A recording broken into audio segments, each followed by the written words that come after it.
이야기를 합니다. 그래서 각 교회에서는 성탄 주리도 만들고요. 그리고 다양한 성탄절 행사를 하고 그리고 예수님의 오심을 기다리고 있는 그러한 행사를 저희들이 모든 교회들이 그렇게 하고 있습니다.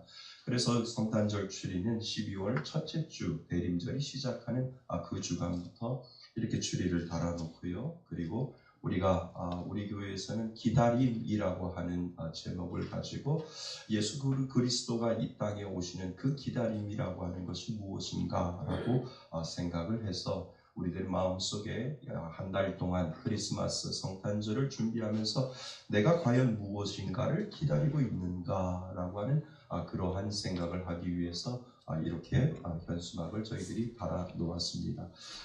이 추리를 보시면은요, 이 추리는 중세 시대부터 시작되었지요. 지금은 많이 변질되어 있어서 아무거나 막 무조건 다 갖다 달아 놓았지요. 그렇지만 이 중세 시대의 교회 앞에서 이렇게 추리를 달아 놓았을 때는 믿지 않는 사람들을 위해서 교회를 알리고 그리고 전도를 하기 위해서 이렇게 추리를 달아 놓았습니다. 단지 4개만 달아 놓았습니다. 그 4개가 뭔지 아시죠? 우리 교회 성도님들 4개가 뭡니까? 첫 번째는 빵, 그 다음에 두 번째는 저기 보입니다. 두 번째는 사과, 세 번째는 초, 네 번째는 장미. 이렇게 처음에 성탄 추리가 시작할 때는 빵과 초와 장미와 그리고 사과 이렇게 4가지를 달아 놓았습니다. 그래서 지나가는 사람들이 그 교회 옆을 지나가다가 저 빵은 뭡니까? 라고 물어볼 때 그때 이야기를 해주죠. 예수님은 이 땅에 생명의 떡으로 오셨습니다. 그래서 예수님을 믿는 자에게 영의 양식을 예수님께서 주십니다. 저 장미는 무엇입니까? 예수님께서는 이 땅에 오셔서 열정적으로 우리를 사랑하시다가 십자가에 못 박혀 돌아가셨습니다. 그래서 우리가 장미를 달아놓습니다. 그러면 초는 무엇입니까? 예수님께서는 이 땅에 빛으로 오셔서 어두움을 몰아내시고 예수님은 이 땅에 빛으로 이 세상을 살다가 우리를 살려주시고 그리고 예수님은 십자가에 못 박혀 돌아가셨습니다. 이렇게 이야기를 하는 거죠. 또 하나는 뭡니까? 사과는 뭐예요? 에덴 동산에서 우리가 처음 이브가 하나님이 먹지 말라고 하는 그 사과를 따먹음으로 말미암아 죄가 이 땅에 돌아왔는데 그 죄로 인하여 우리는 영원히 죽을 수밖에 없는 그러한 상태에 있는 사람이었습니다. 그렇지만 예수님이 이 땅에 오셔서 그 원죄를 예수님께서 지워주시고 십자가에 못 박혀 돌아가셔서 그 십자가를 믿는 자에게 우리들이 가지고 있는 그 사과를 따먹음으로써 말미암아 지었던 모든 죄들을 예수님께서 해결해 주셨습니다 라고 하는 이 4가지의 의미가 이 성찬주리 안에 들어 있습니다. 그래서 지금은 아주 유아람하게 어떤 성품적인 그러한 가치를 내기 위해서 이렇게 달아놓았지만 처음에 성찬주리를 시작할 때는 4가지를 달아놓고 정말 성탄의 의미를 생각하도록 그렇게 만들어 놓았다는 겁니다. 그래서 우리 교회 성도님들은 4가지는 늘 마음속에 기억하셔야 됩니다. 자, 첫 번째 뭐라고요? 빵. 두 번째는 뭐라고요? 초. 세 번째는요? 사과. 네 번째는 장미. 이 4가지를 마음속에 기억해서 성탄의 진정한 의미는 이렇게 되는구나 라고 하는 것을 꼭 기억하실 수 있기를 바랍니다. 그래서 오늘부터 시작해서 우리가 기다림이라고 하는 이 시리즈를 통해서 정말 성탄의 의미를 다시 한번 생각해 보고자 합니다. 저희 작은 누이 집에 강아지가 있는데요. 그 강아지 이름이 폴리입니다. 저희 작은 누이 집이 그 경찰 가족이라서 폴리스라고 하는 이름을 따서 강아지 이름이 폴리입니다. 근데 이 녀석이 얼마나 똑똑한지 명품 강아지라고 합니다. 제가 보기에는 그렇게 똑똑한 것 같지는 않은데 저희 누이하고 매형 이야기는 명품 강아지다라고 이야기를 합니다. 밥을 주는 것을 한번 보았습니다. 밥을 앞에 갖다 놓아도 주인이 먹지 말고 기다려 라고 이렇게 이야기를 하면 이 강아지는 꼬리를 흔들면서 먹고 싶은데도 그것을 먹지 아니하고 기다리고 있습니다. 그래서 주인의 명령이 언제 떨어지나 그 명령만 기다리고 있지요. 얼마나 먹고 싶으면 저렇게 꼬리를 흔들고 음식을 코에다 갖다 대도 절대 먹지가 않습니다. 그래서 주인이 기다려라고 하다가 이제 먹어라고 이 말만 하면 쏜살같이 그 음식을 갖다가 먹는 그러한 멍청이 폴리니까 그 강아지가 얼마나 그렇게 똑똑해 보이는지 모릅니다. 절대로 주인이 먹지 말라고 하면 안 먹고요. 주인이 기다려라고 하면 끝까지 기다렸다가 이제 먹어라고 하면 그때서야 쏜살같이 달려가서 먹고 먹는 그러한 강아지를 보게 됩니다. 그러니까 얼마나 주인에게 충성된 모습을 보여주고 있는지 모른다라고 하는 겁니다. 여러분, 기다림은 무엇일까요? 누군가를 기다려 보셨는지요? 그러면 또 무엇인가를 여러분들은 한번 기다려 보았는지요? 참으로 기다린다라고 한다는 것은 참 힘들지 않습니까? 그것이 기간이라고 할지라도 또 그것이 또 보여지지 않는 것이라 할지라도 참 기다린다라고 하는 것은 참 어려운 일 중에 하나입니다. 오늘 이스라엘의 초대왕 사울에게도 아주 긴 기다림이 오늘 본문에 보면 시작이 됩니다. 비록 7일 동안 그들은 기다렸지만 그에게는 아주 길고 긴 기다림의 연속이었음을 우리들에게 보여주는 것 같습니다. 사울은 왕이 된 지 2년째 되는 해에 남자 3,000명을 선발하여 정예 군대를 조직을 했습니다. 그리고 블레셋과 전쟁을 하겠다라고 마음으로 다짐을 했지요. 사울은 이번 기회에 그들을 가나안 땅에서 이제는 완전히 내가 블레셋 군대를 몰아내야 되겠다라고 하는 그러한 생각을 가지고 이 3,000명의 정예 군대를 모집을 하게 됩니다. 그런데 뚜껑을 열어보니까 전세가 이상한 것입니다. 숫자에도 밀리고 무기에도 밀린다라고 하는 사실을 그때서야 뚜껑을 열어보니까 사울이 알게 된 겁니다. 블레셋 군대는 병거가 3만 명이고 그리고 마병이 6천이고 군인은 그 숫자가 해변의 모래같이 셀 수 없이 엄청 많았다라고 성경은 되어 있지요. 그러니까 군인 3,000명을 가지고 싸움에서 이긴다고 하는 것은 전혀 가능성이 없는 이야기입니다. 전세가 불리함을 알게 된 이스라엘 백성들은 하나둘씩 흩어지기 시작했다라고 성경은 되어 있고 더러는 다른 땅으로 이주하는 모습까지 보인다라고 성경은 되어 있습니다. 사울의 생각이 이러한 생각이 그 마음속에 든 것이지요. 전쟁을 위해 하나님께 제사를 드리면 되겠다라고 하는 그러한 생각이 그의 마음속에 들어온 겁니다. 그래서 제사를 드리면 두려움으로 둘러싸여 있는 이스라엘 백성들이 흩어지지 아니하고 하나님 앞에 제사를 드리면 그 두려움이 없어지고 그들의 마음속에 이제 전쟁에 나가서 승리할 수 있겠다라고 하는 그 전쟁의 승리의 목적을 가지고 이제 사울이 하나님 앞에 내가 제사를 드려야 되겠다라고 하는 그 마음이 오늘 본문에 나와 있습니다. 그리고 제사를 주관하여 드리는 제사장 사무엘을 기다리고 있었지요. 하지만 정한 기한 내에 이 사무엘이 나타나지 않는 겁니다. 그러니까 이 사울이 얼마나 안달이 났습니까? 빨리 제사를 드리고 전쟁에 나가서 그 전쟁에서 우리가 승리를 해야 하는데 이 오라고 하는 이 사무엘 제사장은 오지 아니하니까 하루가 첫날처럼 이 7일을 꼬박 기다려도 이 사무엘이 나타나지 않는 것이지요. 기다리다 못해 사울은 자기 스스로 번제와 화목제물을 하나님 앞에 드립니다. 그때 사무엘이 도착을 합니다. 그리고 물어보지요. 왕이 행한 것은 무엇입니까? 라고 사무엘이 이 사울 왕에게 물어봅니다. 사울이 어쩔 수 없이 제사를 직접 드린 이유에 대해서 오늘 본문에 보면 변명 아닌 변명이 오늘 나옵니다. 첫 번째 변명은 백성들은 내게서 흩어지고 그리고 두 번째는 당신은 정한 날에 오지 아니하고 세 번째는 블레셋 사람들이 턱밑까지 쫓아왔기 때문에 내가 어쩔 수 없이 제사를 드리게 되었습니다 라고 하는 변명 아닌 변명을 이 사울이 사무엘에게 이야기하는 것을 오늘 본문에 나와 있습니다. 여러분, 사울이 기다리지 못하고 직접 제사를 드릴 수밖에 없는 이유를 한마디로 말하면 무엇입니까? 불안하다라고 하는 것 아니겠습니까?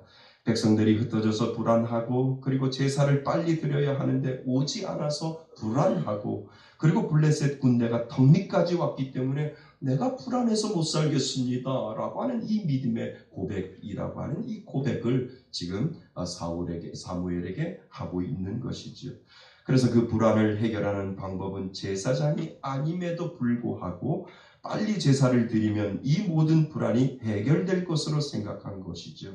그러니까 한마디로 사울은 자신의 의지적인 생각을 가지고 그 기다림을 본인 스스로 내가 멈추어 버리겠다라고 하는 그 생각을 가지고 자신 스스로 제사를 드리고 있는 것을 우리는 보게 됩니다.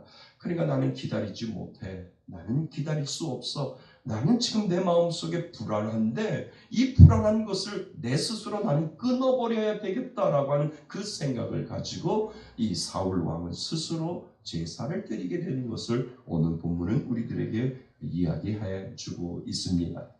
여러분, 여기서 우리가 사울의 행동을 보면서 마음속에 질문 하나를 던지셔야 됩니다. 그것은 무엇입니까? 그 기다림은 과연 누구를 위한 기다림인가? 라고 하는 그 질문을 저와 여러분들은 마음속에 던지셔야 됩니다. 분명히 사울은 기다렸는데 그 기다림은 과연 누구를 위한 기다림이었는가? 라고 하는 그 질문 속에서 우리는 해답을 찾아내어야 된다는 것이지요.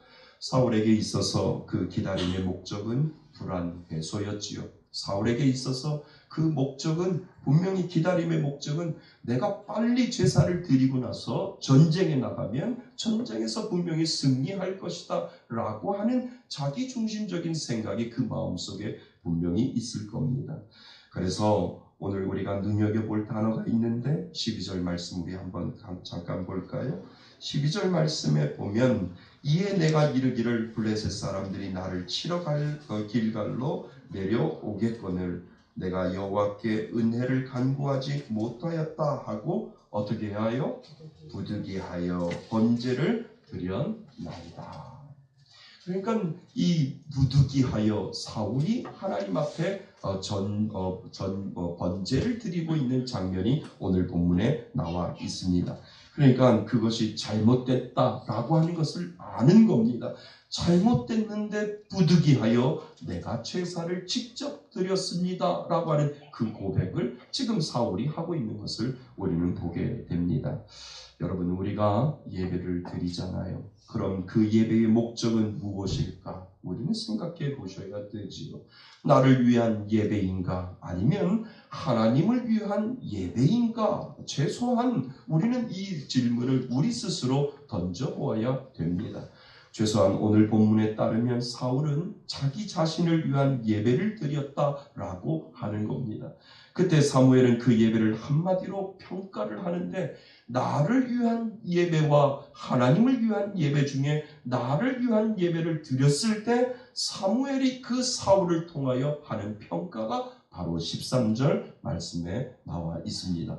우리 13절 말씀 같이 한번 읽어보겠습니다. 13절입니다. 시작. 사무엘이 사울에게 이르되 왕이 망령되게 하였도다. 왕이 왕의 하나님 여호와께서 왕에게 내리신 명령을 지키지 아니하였도다. 그리하였더라면 여호와께서 이스라엘 왕의 나라를 영원히 세우셨을 것이거늘. 아멘.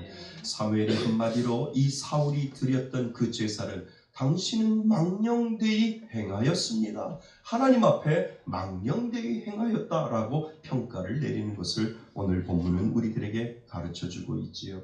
하나님이 빠져있는 나를 위한 예배를 드릴 때 하나님의 평가는 망령되이 행한 것이다 라고 말씀하고 있는 겁니다. 여러분, 여기서 하나님의 슬픔이 시작되지 않겠습니까? 하나님을 기다리지 아니하고 내 마음대로 내 뜻대로 예배를 드리는 것에 하나님의 슬픔은 시작되고 있는 것을 우리는 보게 됩니다. 한마디로 자기 판단과 행동의 예배 모습이죠. 불안을 해소하기 위하여 나의 이익을 만들어내기 위한 그 예배를, 그리고 그 예배를 드렸을 때 하나님은 그 예배를 받지 않는다라고 하는 것을 우리들에게 가르쳐주고 있는 겁니다. 여러분, 우리의 신앙을 가만히 살펴보면 예배를 드린다는 것에 내 생각과 판단이 들어가 있지요. 당연하지요. 내가 오늘 예배를 드리러 왔을 때 나의 생각과 나의 판단이 분명히 들어 있습니다. 어떤 문제가 나에게 있어요. 그 문제를 해결하기 위하여 나는 하나님 앞에 예배를 드려야지라고 하는 그러한 생각이 분명히 있습니다. 그렇지만 그 생각은 사울하고 같지 않겠습니까? 내가 가지고 있는 이 문제가 해결되기 위하여 나는 예배에 왔고, 그 문제가 해결되기 위하여 나는 하나님 앞에 예배 드린다라고 하는 그 생각이 사울하고 다를 것이 없습니다. 그런데 그것을 우리가 가만히 생각하면 잘못된 것이 없어요. 때로는 우리가 하나님, 나 이 문제를 가지고 주님 앞에 예배드리러 왔사오니 하나님 예배드림으로 말미암아 이 문제 해결해 주세요라고 우리가 얼마나 하나님 앞에 기도합니까? 그런데 그 모습이 사울하고 나하고 다를 것이 없다라고 하는 겁니다. 그런데 여기에 위험성이 있다라고 하는 것을 오늘 본문은 우리들에게 가르쳐 줍니다. 내 판단과 행동이 예배가 된다라고 하는 것이지요. 마치 나의 불안을 해소하기 위하여 내 중심이 되어 하나님 앞에, 내가 중심이 되어 하나님 앞에 예배를 드린다라고 하는 겁니다. 내가 중심이 되어 내 판단으로 모든 예배를 내가 판단하고 내가 그 예배를 주관할 때 거기에 위험성이 있다라고 하는 것을 우리들에게 가르쳐주고 있는 겁니다. 여러분, 신앙의 성숙이라고 하는 것은요, 나를 위한 예배에서 하나님을 위한 예배로 변해가는 것이 신앙의 성숙인 줄 믿습니다. 우리들의 신앙의 성숙이 바로 그거이에요. 내가 문제를 가지고 와서 그 문제가 해결되기 위하여 내가 하나님 앞에 예배 드릴 때 하나님이 그 문제를 해결해 주는 그 기초적인 신앙에서 이제는 하나님, 나를 위한 예배가 아니라 하나님을 위한 예배로 내가 드리겠습니다라고 할 때 그 예배가 온전히 하나님 앞에 드려지는 신앙의 성숙의 예배가 될 수 있다라고 하는 것을 우리들에게 오늘 본문은 가르쳐 주고 있습니다. 사울이 놓친 것은요, 바로 나를 위한 예배를 드리기 위한 기다림이었다라고 하는 겁니다. 불안 해소를 위한 예배, 전쟁에서 승리하기 위한 예배를 드렸다라고 하는 것에 거기에 위험성이 있다라고 하는 것을 우리들에게 가르쳐 주고 있습니다. 여러분, 이것이 왜 중요할까요? 우리들의 삶이 예배라고 말하지 않습니까? 우리가 드리는 그 예배의 형태와 그 마음 자세가 그대로 우리들의 삶 가운데 나타나기 때문에 내가 드리는 이 한 시간의 예배가 나를 위한 예배였는가, 하나님을 위한 예배였는가, 그 마음가짐이 우리들의 전 삶을 주관하고 있기 때문에 그 예배가 우리들의 삶이 되기 때문에 나는 어떠한 마음으로 하나님 앞에 예배 드렸는가가 얼마나 중요한지를 우리들에게 가르쳐주고 있습니다. 그 예배의 모습을 통해 나 자신이 드러나고 결국 나는 그 예배를 통해 전 인격이 하나님 앞에 보여줄 수 있기 때문에 너는 누구를 위하여 기도하고 누구를 위하여 예배하고 무엇을 너는 기다리고 있는가? 라고 하는 것을 하나님이 저와 여러분들에게 물어보신다면 여러분들은 어떻게 대답하시겠습니까? 여러분, 그래서 하나님은 사울 왕을 버렸을까요? 물론 만명대에 이르러 제사장이 드려야 할 제사를 자신이 드렸기 때문에 하나님의 직접 버리심이 거기에 있었겠지만 아마도 하나님은 그 전 삶 속에 비춰지는 사울의 모습을 통하여 점점 하나님을 잃어가고 자기중심적인 삶이 보여졌기 때문에 하나님은 어쩌면 사울을 버렸을 것이다 라고 하는 것을 오늘 본문은 우리들에게 가르쳐주고 있습니다. 여러분, 예배를 위한 우리의 기다림은요, 나를 위한 기다림에서 하나님을 위한 기다림으로 우리는 변해야 될 줄 믿습니다.